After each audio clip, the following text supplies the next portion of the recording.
This is Sasha Cohen at noon today, leaving the Palavella.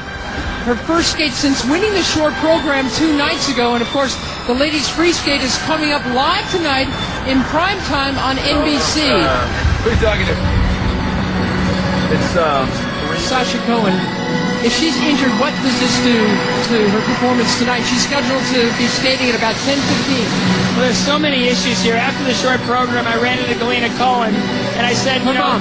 Yes, her mom. And I said, congratulations, awesome, fantastic, terrific. And she was so relieved that it was over because she said, Sasha's been struggling a little bit with a groin problem, a bit of soreness.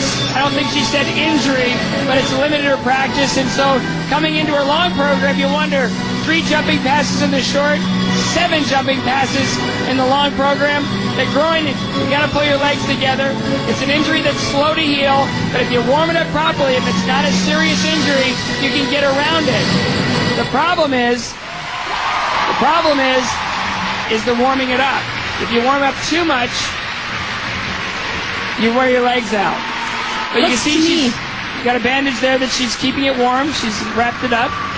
And you know what, guys? It looks to me like that's the leg that she does the big spiral on. She lifts that left leg up when she's doing her spiral, so that could have attributed to the injury also. I mean, who really knows?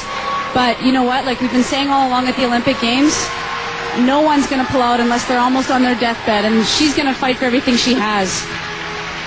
well, I just don't know what to say. I mean,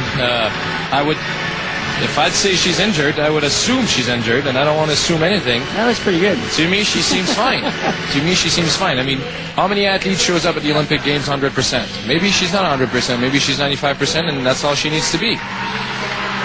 But, they're not talking about it, which makes it seem like there's not a huge problem. But you can see the triple flip here. That's the jump that took Michelle Kwan out of these Olympic Games. You wonder, with the force coming off that left foot, you're lifting up off that left foot. It goes in, and then you pull it in immediately to get the rotation. There's a lot of stress in that area. And, if it's sore, if it's pulled, if it's injured, we don't know because they're not talking about it. I almost feel funny, sharing my conversation with Sasha's mom. But, towards the end of the practice, she's been off for a couple days. Let's get your legs some time to get going. And you'll see right here, she does, steps out. But each attempt got stronger and stronger. But that, to me, is nothing unusual for a morning practice when you haven't skated in 2 days. It takes you a few jumps to get your feet under you. And if you remember the warm-up of the short program, it took her 3 tries before she could really feel a good triple Lutz. Well, the key to her program is, every single minute she can hit every tenth of a point, every level of execution. Everything is the highest level, level 4s. She understands the system and she's applied it. Her spins are magnificent. Her footwork sequences are magnificent. She really milks it, but she has to hit every